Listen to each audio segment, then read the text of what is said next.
আমি আছি একটি বড়ই বাগানে, আপনাদেরকে দেখাবো কিছু বড়ি গাছ লাগানো হয়েছে এখানে। এই যে দেখেন গাছগুলা ছোট ছোট, অনেক ছোট ছোট গাছ, বড়ি গাছ। এগুলো হচ্ছে আপেল কুল বড়ই। এখানে একটি গাছ, তো গাছগুলার যত্ন করা হইতেছে না মেবি। এই যে খুবই ছোট একটি গাছ, এই গাছটা অনেক ছোট। পাতা পাতা খেয়ে ফেলছে, পোকা পাতা খেয়ে ফেলছে, ঠিক মতো যত্ন করা হইতেছে না।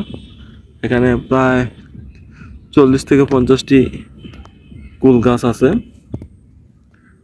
এগুলাতে সম্ভবত প্রপার যত্ন করা হইতেছে না, এই কারণে গাছগুলা খুব বেশি বড় হয় নাই। ওই পাশে আম গাছ আছে, গাছে প্রচুর আম আছে। আবার আপনার এই পাশে হচ্ছে বেগুন ক্ষেত। দেখুন বেগুন ক্ষেত, অনেক বড় একটি বেগুন ক্ষেত, অনেকগুলা বেগুন গাছ আছে।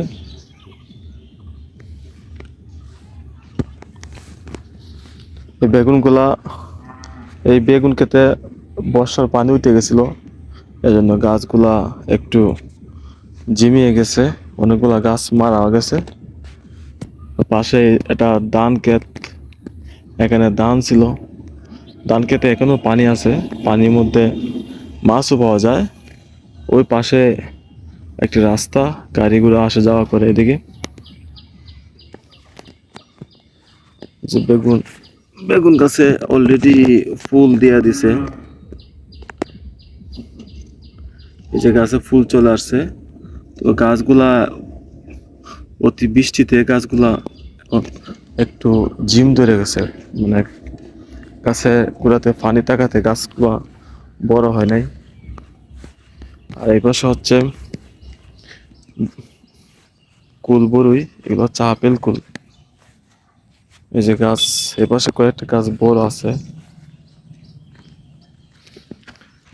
বড়ি গাছে অলরেডি কিছু গাছে ফুলও দিয়া দিছে। রে গাছে দিয়ে ফুল দিলাইছে বেটা, বড়ি গাছে ফুল দিলাইছে রে।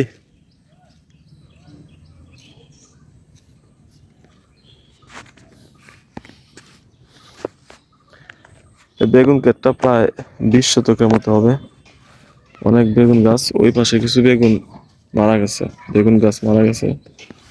পাশে আছে হচ্ছে কলা গাছ, সফরি কলা গাছ। এটা হচ্ছে মুখী ক্ষেত, বৃষ্টির কারণে ঘাস হয়ে গেছে প্রচুর। তো লাউটাও নাই নি এখন, হ্যাঁ লাউ নাই। কোন লাউ সিজন, মিষ্টি লাউ সিজন আসলে